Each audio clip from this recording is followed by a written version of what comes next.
Bismillahirrahmanirrahim.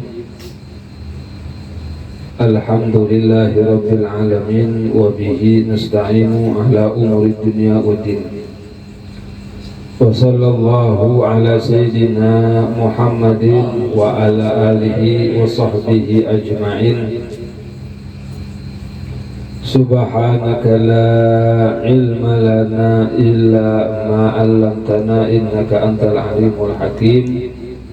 Rabbi shrah li sadri wa yassir li amri wahlul 'uqdatam min lisani yafqahu qawli wa saddid lisani wahdul qalbi bi jahin nabi wa ali.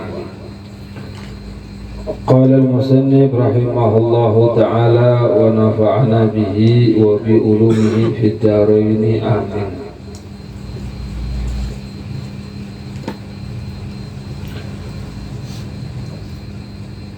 Al-haditsu tashi asyara, hadis yang ke-19 dari kitab Arba'in An-Nawawi. An Abil Abbas, dari Abul Abbas Abdullah bin Abbas, nama beliau Abdullah bin Abbas, habru hadhil ummah. Abdullah bin Abbas ini habru hadhil ummah, artinya orang yang paling pintar di umat Nabi, di antara orang yang paling pintar tuh di umat Nabi Muhammad. Nah, dapat doa ahli Nabi, dapat doa ahli Nabi. Radhiyallahu anhuma qala, semoga Allah meridai mereka berdua. Qala, beliau berkata, di Abdullah bin Abbas ini sepupu sama Nabi di sana, karena ayahnya itu Abbas paman Nabi. Nah, Abdullah bin Abbas berarti sama Nabi apa? Di sana sepupu. Qala, kata Abdullah bin Abbas, kuntu khalfan Nabi sallallahu alaihi wasallam yawman. Aku pernah suatu saat aku berada di belakang Nabi sallallahu alaihi wasallam. Pada suatu waktu aku pernah katanya berada di belakang Nabi. Jadi Nabi di depan, sahabat Abdullah bin Abbas yang meriwayatkan hadis ini, beliau di belakang Nabi. Faqala, maka Rasulullah berkata, ya gulam, wahai seorang anak, inni u'allimuka kalimatan, sungguh aku bakalan ajarkan kepada engkau beberapa kalimat. Jadi sahabat Abdullah bin Abbas waktu itu masih kecil. Waktu beliau meriwayatkan hadis ini nih, beliau berumur kira-kira 10 tahun umur 10 tahun. Kemudian diajak bicara sama Nabi, kata Nabi, wahai anak, wahai seorang anak, sungguhnya aku bakalan mengajar engkau beberapa kalimat, beberapa kata. Ihfazillaha yahfazka. Kata Nabi, jagalah Allah, maksudnya takutlah kepada Allah. Yahfazka, maka Allah bakalan senantiasa menjaga engkau. Yang pertama tuh, ihfazillaha yahfazka. Jadinya sahabat Abdullah bin Abbas waktu itu masih kecil, umur 10 tahun, dibilang sama Nabi Muhammad, ihfazillah yahfazka. Takutlah engkau kepada Allah, maka Allah bakalan menjaga engkau. Jadi kalau kita bertakwa sama Allah, maka Allah bakalan menjaga kita. Man khafallaha khafahu kullu syai'. Siapa yang takutnya sama Allah doang, maka segala sesuatu apapun bakalan takut sama dia. Jangankan manusia, singa aja takut. Apalagi kuntilanak, apalagi pocong, ya takut udah, nggak ada apa-apanya.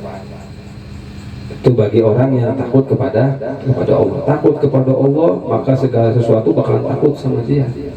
Jadi dia itu dapat penjagaan dari Allah. Artinya sebagaimana engkau berbuat, dia itu balasannya. Kita takut sama Allah, maka kita bakalan dapat perlindungan Allah. Jangankan manusia, semuanya takut sama kita. Manusianya, singanya, kan banyak orang-orang ceritanya kan, keramat-keramat banyak kan faktanya kan, yang sahabat nggak dimakan singa, tabiin ada singa banyak, aulia soleh lebih banyak lagi, banyak. Dan bahkan kita nemukan tuh banyak aulia udah masuk ke kuburan, udah masuk ke dalam kubur yang seharusnya dimakan sama apa? Cacing. Itu kan makanan cacing kita itu. Terus lagi apa lagi? Binatang-binatang belatung. Itu cacing belatung nggak berani buat makan kita. Makanya pas wali Allah soleh kan banyak tuh dibuka kuburannya masih apa? Masih utuh, dijaga sama Allah. Binatang apa tadi? Cacing belatung nggak berani buat makan kita. Karena ini orang semasa hidupnya apa? Dia menanamkan takut kepada Allah. Jadi takut aja sama Allah udah. Yang lain gak usah ditakutin.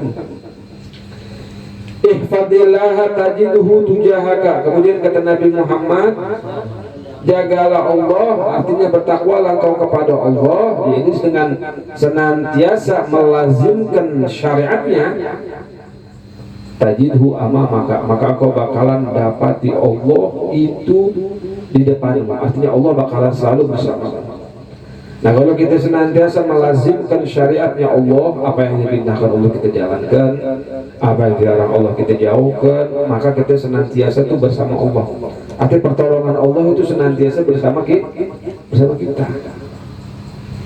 Kita mau sukses, mau menang, mau berhasil, mau apapun yang kita idam-idamkan, nah itu kuncinya tadi. Kuncinya takwa. Kita melazimkan syariatnya Allah. Kalau kita sudah takwa, melazimkan syariatnya Allah, maka pertolongan Allah senantiasa bersama kita. Jadi kita bakalan dapetin Allah depan kita. Maksudnya pertolongan Allah itu selalu sama kita. Jadi Allah itu bakalan nge-handle segala urusan kita. Gampang aja digampang urusannya. Yang mau bisnis Allah kasih gampang, yang mau dagang Allah kasih gampang, yang mau kawin Allah kasih gampang, yang mau semua dikasih gampang. Karena Allah yang menghandle. Takwa ada kunci pertamanya. Idza sa'alta fas'alillah, kata Nabi, jika engkau meminta maka mintalah kepada Allah, karena enggak ada yang paling baik kita minta kecuali Allah. Allah udah yang kita minta. Tapi bukan berarti kita nggak boleh minta sama orang, bukan berarti nggak boleh kita minta sama wali Allah, bukan begitu. Kan ada orang terlalu kaku banget ya. Iya, ada orang terlalu kaku. Idza sa'alta fas'alillah, kalau minta sama Allah, nggak boleh minta sama kuburan. Siapa minta sama kuburan? Nggak ada yang minta sama kuburan, nggak ada. Idza sa'alta fas'alillah, jika engkau mintalah kepada Allah. Karena sebaik-baiknya yang kita minta, sebaik-baik yang mengijabah doa kita ialah Allah. Dan bahkan yang ajibnya, yang luar biasanya apa? Allah nyuruh kita untuk berdoa. Betul nggak? Allah nyuruh kita untuk doa, dan Allah juga janjiin kita untuk mengijabah doa. Makanya sangat aneh banget kalau orang udah nggak mau doa sama Allah, apalagi habis sholat langsung ngetrek. Habis sholat sayang banget, sholat habis sholat doa lu sebentar saja. Allah nyuruh dan Allah menjanjikan. Enak kan? Kata Allah, ayo doa kepada aku, berseru kepada aku, dan Allah janjiin. Allah nyuruh kita doa, astajib lakum, dan Allah janjikan bakalan dia apa? Diajabah. Makanya nggak ada doa itu yang tertolak. Sebenarnya nggak ada doa itu tertolak. Semua doa kita diterima sama Allah. Cuman prosesnya itu beda-beda. Ada yang langsung digobol di dunia, ada yang nanti buat peleburan dosa dia, ada yang nanti untuk ditukar, dipalingkan aturan dapat musibah, tapi dengan dia berdoa kepengen sesuatu, nah sesuatu tersebut dipalingkan sama Allah sebagai ganti supaya musibah dia nggak kena. Ada lagi yang ketiga, supaya apa? Derajatnya nanti diangkat di mana? Di surganya Allah Subhanahu. Nggak ada doa yang ditolak tuh, nggak ada. Semua doa itu diterima. Cuma nanti beda-beda tuh tahapnya di situ. Karena Allah nyuruh dan Allah menjanjikan. Kalau ente yang janji, mana nggak percaya. Manusia bisa lupa, bisa bohong manusia. Tapi kalau Allah, innallaha la yukhliful, Allah nggak pernah ingkar janji. Kata Allah, doa dan aku janjikan akan dikabulkan. Kita banyak doa sama Allah. Dan pintunya Allah nggak pernah tertutup, nggak ada security-nya, nggak ada security. Kita kalau ke orang kaya security-nya ribet banget. Ya kan, kita udah mau buka, kita nyampe ke sono, aduh si bos lagi istirahat, ada kelamaan dah. Si bos lagi pilek, si bos ada kelamaan. Tapi Allah Subhanahu wa Ta'ala, pintunya Allah ini nggak ada security, 24 jam terbuka. Kapanpun kita mau kembali kepada Allah, kapan kita mau tobat kepada Allah, kapan kita mau minta kepada Allah, 24 jam diterima sama Allah. Kalau manusia mah ada waktu-waktu, tapi pintunya Allah selalu terbuka. Kapan aja deh. Ya yang paling bagus secepatnya kita kembali kepada Allah. Wa idza sta'anta fasta'in billah, kata Nabi Muhammad, jika engkau minta bantuan, maka minta bantuanlah kepada Allah. Minta bantuan, minta pertolongan, mintalah kepada Allah, karena Allah lah sebaik-baiknya kita minta pertolongan. Wa'lam, ketahuilah, annal ummata, sesungguhnya seluruh manusia, lahu ijtama'at, mereka semuanya kumpul sepakat satu kata, ala an yanfa'uka bi syai'in, untuk memberi engkau satu manfaat, lam yanfa'uka illa bi syai'in qad katabahu Allahu lak. Itu mereka semuanya nggak bisa memberi manfaat kepadamu kecuali kalau sesuatu tersebut sudah ditakdirkan oleh Allah. Semua orang sepakat nih pengen ngasih kita duit 1.000 perak, tapi kata Allah nggak bisa, nggak bakal nyampe itu duit 1.000 perak, nggak bakal nyampe ke kita. Semua orang sepakat ingin menjadikan kita orang yang terhormat, tapi tolong nggak bisa, kecuali emang udah ditulis sama Allah. Wa in ijtama'u ala an yadurruka bi syai'in lam yadurruka illa bi syai'in qad katabahu Allahu 'alaik. Dan jikalau mereka berkumpul sepakat satu kata, kompak untuk membahayakan engkau dengan satu perkara, nggak bisa. Mereka itu memberikan mudarat, memberikan bahaya, melainkan kecuali kalau memang bahaya tersebut sudah Allah takdirkan bakal menyentuh kamu. Ada semua orang pengen membunuh kita, ada semua orang pengen jahatin kita, semua orang kompak pengen menyakitin kita, tapi kata Allah nggak bisa. Nggak bisa, takdirnya bukan kesedihan, nggak bisa, nggak bakalan sampai. Rufi'atil aklam wa jafatis suhuf. Nah, pena-pena sudah diangkat dan lembaran udah kering, udah stempelnya udah distempel, udah nggak bisa dirubah lagi. Di sini mengajarkan kepada kita untuk beriman dan untuk meyakini bahwasanya an-nafi wa dhar huwa Allah.